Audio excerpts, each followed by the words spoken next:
I'm just like my country. I'm young, scrappy, and hungry, and I'm not thrown away. Hey guys, welcome back to History Rewritten. I'm Rihanna. And I'm Patricia. And today's episode is called The Early United States, Not as Perfect as It Sounds.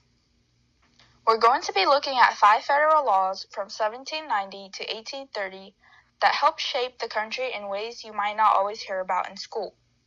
These laws affected different groups in very different ways, from political leaders and parties to women, indigenous nations, and enslaved people. We're going to explore what these laws were trying to do, how they played out in real life, and whether they really supported the ideals of liberty and equality. A lot of our context comes from the OpenStax U.S. History textbook, which gives a solid overview of early American politics, trade, and social issues. Understanding these laws helps us see the complexity of a country that is still trying to define itself after independence. After the United States gained independence, the federal government had to figure out how to actually run a brand new nation. According to the OpenStax textbook, tensions quickly grew between the Federalists, who wanted a strong central government, and the Democratic Republicans, who believed states should have more power. And at the same time, the country was dealing with big challenges, like protecting its borders, managing trade with other nations, and deciding how westward expansion would work. Slavery and land disputes made things even more complicated. All of these problems set the stage for the laws we're talking about today, and help explain why some laws were passed quickly, even if they didn't always work the way people hoped. It's important to remember that the early U.S. was trying to balance idealistic goals of liberty with messy realities of politics. Some laws strengthened the country in clear ways, but others reinforced inequalities or left certain groups entirely out of the system. These tensions between ideals and reality are what make this period so fascinating. So the first law we're going to be talking about is the Judiciary Act of 1801, which is a great example of early political conflict in the United States. At the time, the Federalists were starting to lose power in Congress and the presidency.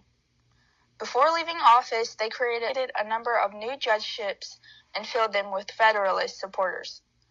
This move caused a huge political controversy and eventually led to the famous Supreme Court case, Marbury versus Madison. In 1803, the court's decision created the idea of judicial review, which gave the courts the power to declare laws unconstitutional. That decision ended up changing the balance of power in the new republic and had a long-lasting impact on how the government works. From the Federalist perspective, the law was about protecting the experience and stability in government. Democratic Republicans, however, saw it as a last-ditch attempt to cling to power. While it expanded the court's influence, it also raised questions about democracy. Since judges were not elected, according to the OpenStax textbook, the Judiciary Act of 1801 is an example of how early political maneuvering shaped the structure of the United States. Government and influenced debates about liberty and authority for generations.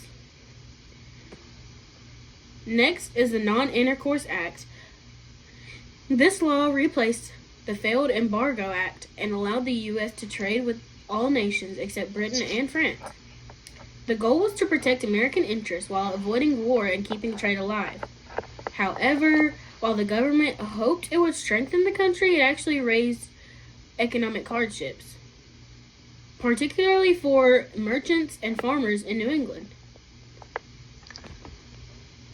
This law shows how difficult it was for the early U.S. government to enforce foreign policy while still keeping the economy stable at home.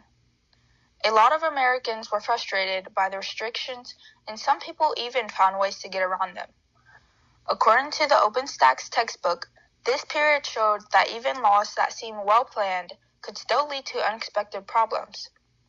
The Non-Intercourse Act reminds us that liberty and economic success weren't always guaranteed, even when the government believed it was acting in the country's best interest. Another important law was the Militia Act of 1792. This law required white men to own weapons and be ready to serve in the military if needed. The idea was to help defend the country without depending on a permanent standing army. And in theory, it strengthened local militias and gave citizens a role in protecting the nation. But in reality, the act excluded women and black people, showing that citizenship and civic responsibility were limited to certain groups. The OpenStax textbook points out that laws like this reinforced social hierarchies and reflected debates about who truly counted as a full citizen. While some citizens gained power and responsibility, others were left out entirely, highlighting the uneven distribution of rights and liberties in the early republic.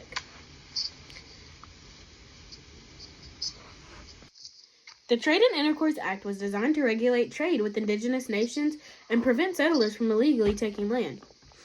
The government wanted to maintain peaceful relationships and create rules that protected indigenous communities. But in reality, the law wasn't enforced very strongly, and settlers continued moving onto native lands anyway. The OpenStax textbook explains that early U.S. policies often sounded fair on paper, but things played out very differently in real life. Settlers' desires for land and weak enforcement meant that indigenous communities didn't always receive the protection the law was supposed to provide. This law shows how the government tried to control expansion while indigenous nations were often left dealing with the consequences. The last law we'll look at is the Missouri Compromise.